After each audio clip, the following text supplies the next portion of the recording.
இவன் எப்பவுமே இப்படி தான், ரொம்ப புகழ்த்துனா அவனுக்கு பிடிக்காது. பட் இது மாதிரி இடத்துல தான் அவனை புகழ்த்தி நான் பேச முடியும். கண்டிப்பா ரொம்ப சந்தோஷமாச்சான். அவனை நான் நிறைய பேசி பார்த்துருக்கேன். இந்த மாதிரிலாம் பேசுகிறாங்களே, என்னை பற்றி பேசுகிறாங்களா, நான் இப்போ தான் பக்கத்துலேருந்து பார்க்குறேன். ஓ மை காட், அவர் கண்ணே கலங்கிடுச்சு.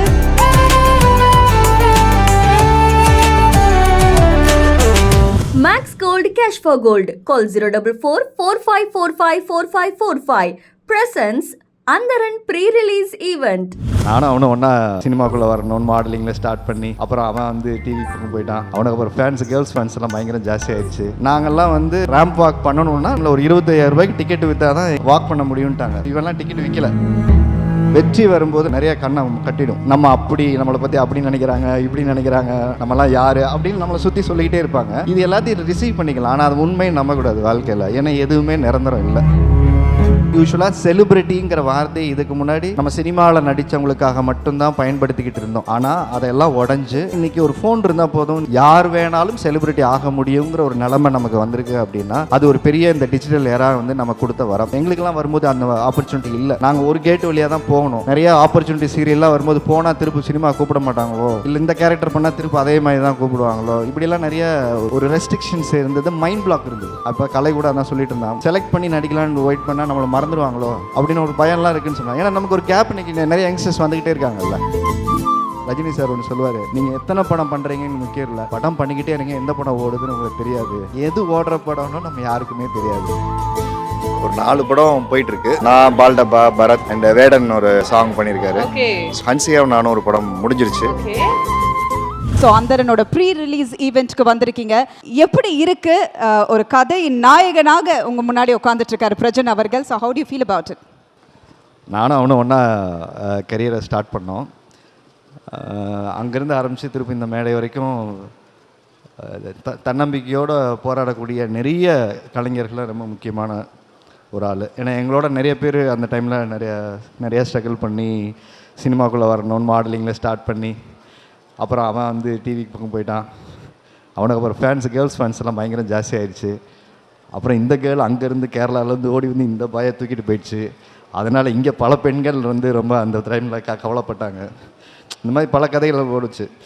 ஸோ அவன் அப்போ இருந்து இப்போ வரைக்கும் அவங்ககிட்ட நான் பார்க்குற ஒரு விஷயம்னா, எல்லோரும் இப்போ பிக் பாஸ் உள்ளே போகும்போது தான் பிரச்சனை நிறைய இன்னொரு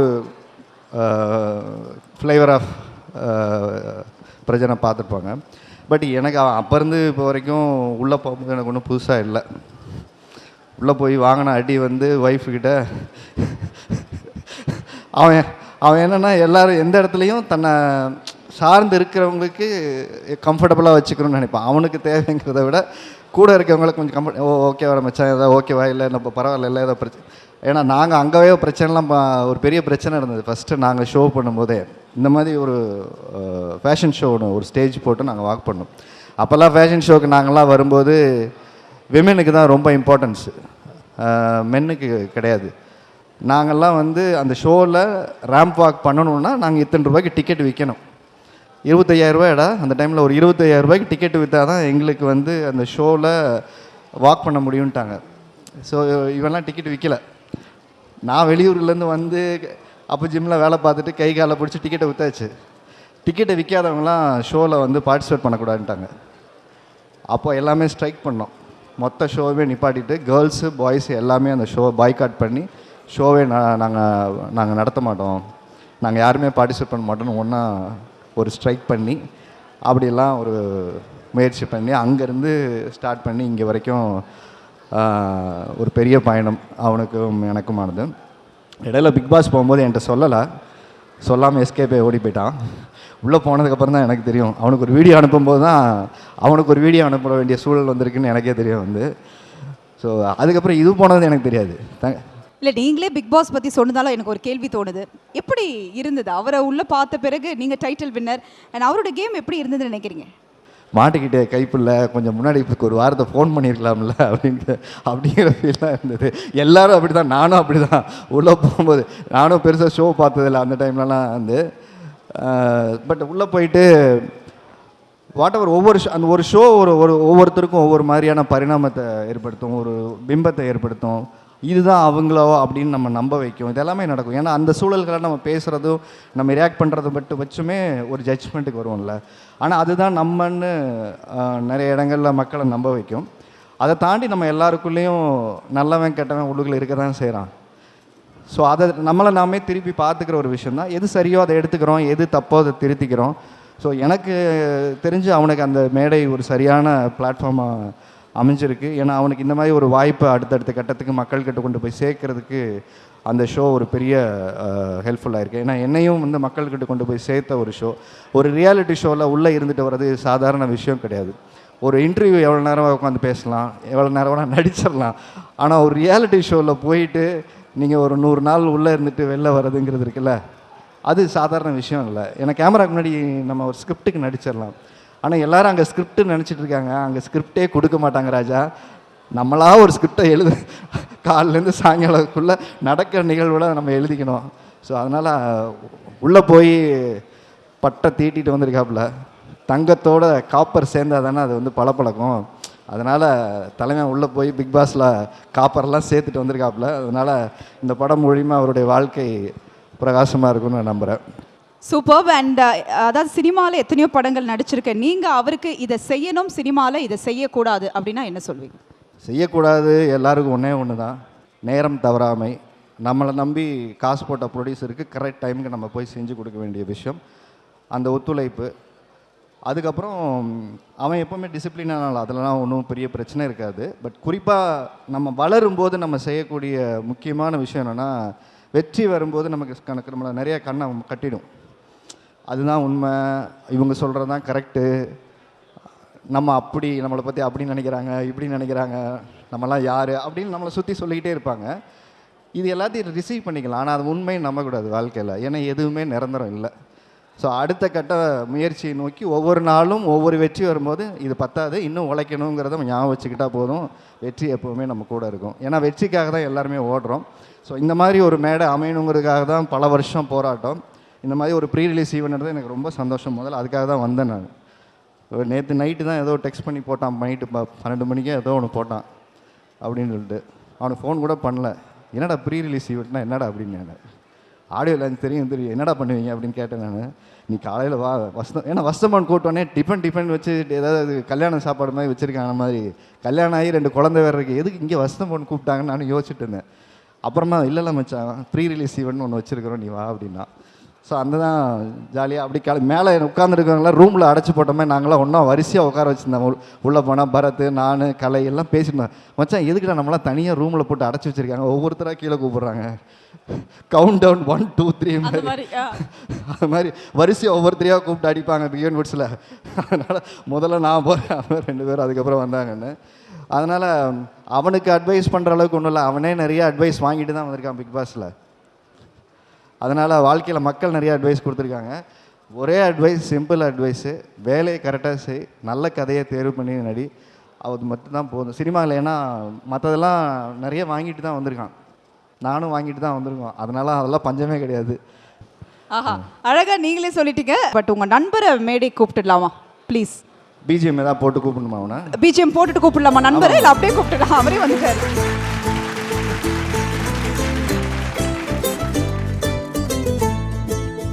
பிரஜன் அதாவது நிறைய விஷயங்கள் கற்றுக்கிட்டு அவரே இன்னைக்கு அவரை தன்னை தானே செதுக்கி இன்னைக்கு வந்து இந்த படத்தை ரொம்ப அழகாக நடிச்சிருக்காருன்னு சொல்லிட்டாரு. ஸோ உங்கள் நண்பர் உங்களுக்காக வந்திருக்காங்க, சொல்லுங்கள். ரொம்ப சந்தோஷம் மச்சான் வந்ததுக்கு.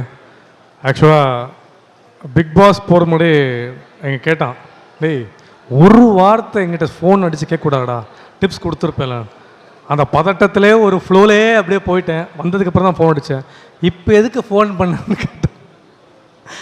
பட் என்ன சொல்கிறது, நாங்கள் ரொம்ப நாள் பார்க்க மாட்டோம், பேசுவோம்.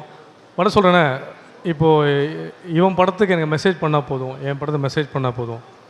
இண்டஸ்ட்ரிக்குள்ளே நல்ல ஃப்ரெண்ட்ஸ் கிடைக்கிறது ரொம்ப ரொம்ப கஷ்டம். ரொம்ப நல்ல மனிதர்களை பார்க்க சினிமாவில் அவன் சொன்ன மாதிரி ரொம்ப கஷ்டம்.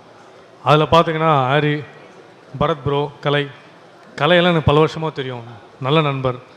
அடிக்கடி மீட் பண்ணலாம் கொடுத்தல, ஒரே மெசேஜ். இப்போவும் ஹாய் ப்ரோவில் என்ன மச்சான் அப்படி தான் கேட்பான். அந்த கனெக்ஷன் இருக்குல்ல, சரி அவங்களாம் எங்கேயோ வந்துட்டாங்க சீரியஸாக, அதெல்லாம் பெரிய சொல்யூட்.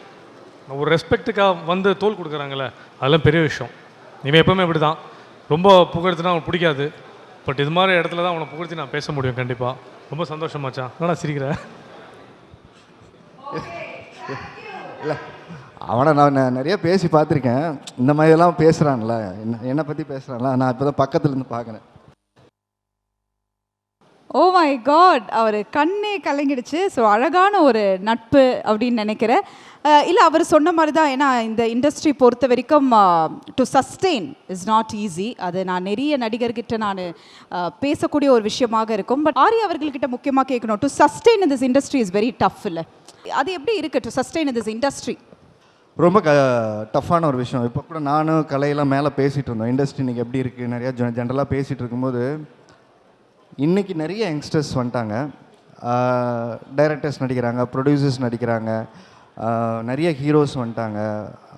முன்ன இருந்த மாதிரி சினிமாவிலேருந்து இருக்கிறவங்க மட்டும்தான் சினிமா நடிக்க முடியுங்கிறது இல்லை. சீரியல்லேருந்து வராங்க.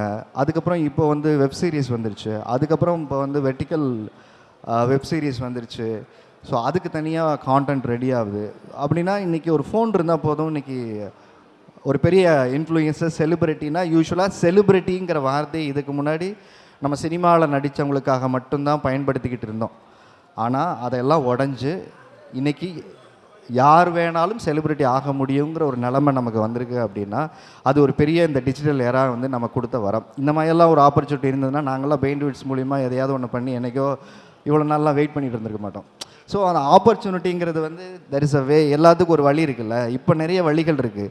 ஒன்றுமே இல்லையா, ஒரு ஃபோன்லேருந்து டெய்லி படத்தை பற்றி ரிவ்யூ போடலாம், இல்லை அதை ஹியூமராக சொல்லலாம், எப்படி வேணால் சொல்லி மக்கள்கிட்ட போய் சேர்ந்தா இன்றைக்கி அவங்களோட படத்தை பார்த்த பிறகு ஒரு ரிவ்யூ போடலாம், படத்தை பார்த்துட்டு போடலாம், எஸ், படத்தை பார்க்காமலே வச்சு செய்யலாம், எல்லாம் செய்யலாம், எல்லாமே நடக்குதுல்ல உங்களுக்கு. ஸோ இது எல்லாமே இன்றைக்கி எப்படி ஆயிடுச்சுன்னா, ஒரு ஃபோன் கையில் இருந்தால் போதும், இன்றைக்கி யார் வேணாலும் யாரோட தலையெழுத்தை வேணாலும் மாற்றக்கூடிய அளவுக்கு இந்த டிஜிட்டல் ஏரா வந்து ரொம்ப வேகமாக க்ரோ ஆகிருக்கு. இதில் நெகட்டிவிட்டி இருக்குது, பாசிட்டிவிட்டி இருக்குது. But we take the positive things. எல்லாத்துல இருக்க நல்லதை எடுத்துக்கலாம். ஸோ அதை வந்து இன்றைக்கி இந்த மாதிரி ஒரு பெரிய சேஞ்ச் நடந்திருக்கு. அது யங்ஸ்டர்ஸ்க்கு ஒரு பெரிய நான் நினைக்கிறேன். எங்களுக்கெல்லாம் வரும்போது அந்த ஆப்பர்ச்சுனிட்டி இல்லை. நாங்கள் ஒரு கேட்டு வழியாக தான் போகணும். எங்களுக்கெல்லாம் பயம், எனக்கெல்லாம் அப்போ பயம். நிறைய ஆப்பர்ச்சுனிட்டி சீரியல்லாம் வரும்போது போனால் திருப்பி சினிமா கூப்பிட மாட்டாங்களோ அப்படின்லாம் பயம் இருந்தது. இல்லை இந்த கேரக்டர் பண்ணால் திருப்பி அதே மாதிரி தான் கூப்பிடுவாங்களோ, இப்படிலாம் நிறைய ஒரு ரெஸ்ட்ரிக்ஷன்ஸ் இருந்தது. மைண்ட் பிளாக் இருந்தது. மைண்ட் பிளாக்னு தான் சொல்லணும். எனக்கே அந்த மைண்ட் பிளாக் இருந்தது. இப்படி பண்ணால் அப்படி கூப்பிட மாட்டாங்களோ, இல்லை நம்ம இப்படி தான் திருப்பி கூப்பிடுவாங்களோ அப்படின்றது. அப்போ கலை கூட அதான் சொல்லிட்டு இருந்தான், மச்சான் நம்ம செலக்ட் பண்ணி நடிக்கலான்னு வெயிட் பண்ணால் நம்மளை மறந்துடுவாங்களோ அப்படின்னு ஒரு பயம்லாம் இருக்குதுன்னு சொன்னாங்க. ஏன்னா நமக்கு ஒரு கேப் இன்றைக்கி நிறைய யங்ஸ்டர்ஸ் வந்துக்கிட்டே இருக்காங்கல்ல, அடுத்த ஜென்ரேஷன் ஆர்டிஸ்ட் நிறைய பேர் வந்துக்கிட்டே இருக்காங்க. ஸோ அதனால் கேப் இல்லாமல் நம்ம கேப்புக்கு படம் பண்ணிக்கிட்டே இருக்கணுங்கிறது ரொம்ப ரொம்ப முக்கியம். அதனால் சஸ்டைன் பண்ணுறதுங்கிறது ரொம்ப ரொம்ப முக்கியம். சினிமாவில் நம்மளுடைய இருப்பை காட்டிக்கொள்வது என்பது ரொம்ப ரொம்ப முக்கியம். அதனால தான் ரஜினி சார் ஒன்று சொல்லுவார், நீங்கள் எத்தனை படம் பண்ணுறீங்கன்னு முக்கியம் இல்லை, படம் பண்ணிக்கிட்டே இருங்க, எந்த படம் ஓடுதுன்னு உங்களுக்கு தெரியாது. ஏன்னா ஓடுற படத்தில் தான் நம்ம இருக்கணும்னு எல்லாருக்கும் ஆசை. எது ஓடுற படம்னு நம்ம யாருக்குமே தெரியாது. ஸோ அதனால் நீங்கள் அந்த ஓடுற படத்தை தேடிக்கிட்டே இருந்தீங்கன்னா ஒரு நாள் வாழ்க்கை பூரா நம்ம தேடிக்கிட்டே இருக்க வேண்டியதாகிடும். வர்ற படங்களில் எது ஓடுற படங்கிறத மக்கள் முடிவு பண்ணட்டும். நீங்கள் அந்த வாய்ப்பை சரியாக பயன்படுத்திக்கங்கிறது தான். ஸோ அந்த கிடைச்ச வாய்ப்பை எல்லாருமே நம்ம சரியாக பயன்படுத்திட்டோம்னா நமக்கான இடம் என்னைக்கோ ஒரு நாள் அது நடக்கும். Thank you so much Aari. மீண்டும் ஒரு முறை ஆரி அவர்களுக்கு ஒரு கைத்தட்டல் கொடுத்தலாம். Thank you so much for coming. மந்தையில் இருந்த 2 ஆடுகள் மாதிரி ஒரு வீட்டுக்குள்ள இருந்த 2 ஆடுகள், வெவ்வேறு சீசன். அப்படிப்பட்ட ஒரு நபருடைய படம் அந்த மேடையில் இணைந்திருக்கீங்க. எவ்வளோ ஹாப்பியா இருக்கு? ரொம்ப சந்தோஷமா இருக்கு. ஏன்னா அவன் எல்லாம் ஒன்றா ஜேர்னியை ஸ்டார்ட் பண்ணோம். ஸோ அவனுக்கு மறுபடியும் இப்போது இவ்வளோ வருஷம் கழிச்சு அவனோட போராட்டம் ஒரு நல்ல படமாக மறுபடியும் ரிலீஸ் ஆக போகிறதுல எனக்கு ரொம்ப சந்தோஷம். ஓகே, ஒரு நண்பருக்கு ஒரு சப்போர்ட் கொடுக்கறதுக்காக வந்திருக்கீங்க. ஆமாம், அதுவே ரொம்ப மகிழ்ச்சியா இருக்கு. ஆரியனா என்ன பண்ணிட்டு இருக்காருப்பா இப்போ அப்படின்னு கரண்டா தெரிஞ்சுக்க ஆடியன்ஸ், உங்களுடைய ஃபேன்ஸ் எல்லாருக்குமே ஈகரா இருக்கும். என்ன போயிட்டு இருக்கு இப்போ? ஒரு 4 படம் போயிட்டுருக்கு. இப்போ காட்ஸ் அண்ட் சோல்ஜர் வந்து முடிஞ்சிருச்சு, தமிழ் தெலுங்கு. ஓகே, நான் பால்டப்பா, பரத், தெலுங்குலேருந்து ராஜ் சரண், சுனில், சாம் சிஎஸ் மியூசிக்கு அண்ட் வேடன் ஒரு சாங் பண்ணியிருக்காரு. ஓகே, ஸோ அது கூடிய விரைவில் ரிலீஸ். இப்போ தான் டீசர் ரிலீஸ் பண்ணோம்.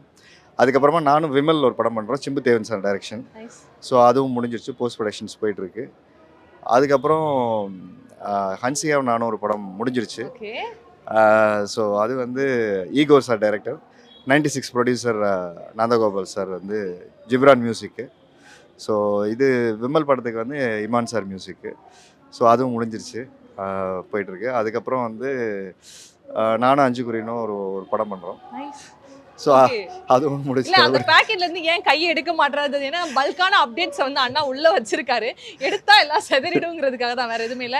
ஓகே, அடுத்து வந்து உங்களுடைய படத்துடைய ஈவென்ட்லயே நம்ம மீட் பண்ணணும்னு சொல்லி விஷ் பண்ணிக்கிறேன்னா ரொம்ப மகிழ்ச்சியா இருக்கு. அடுத்த அப்டேட் சொன்னீங்க, பகவான் சீக்கிரம் ரிலீஸ் ஆக போகுது. ஸோ கண்டிப்பா அதுவும் இருக்கு. அந்த ஸ்டேஜ்ல இணையணும்னு சொல்லி வாழ்த்திக்கிறேன். ரொம்ப ரொம்ப நன்றி. Thank you for joining with us. ரொம்ப நன்றி தான். அந்தரன் ப்ரீ-ரிலீஸ் ஈவெண்ட் டைட்டில் ஸ்பான்சர் உங்கள் தங்க நகையை விற்று பணம் பெற maths gold. Call 04445454545 Max Gold Cash for Gold. Max Gold Cash for Gold. Call 04445454545. Presents Andaran Pre-Release Event.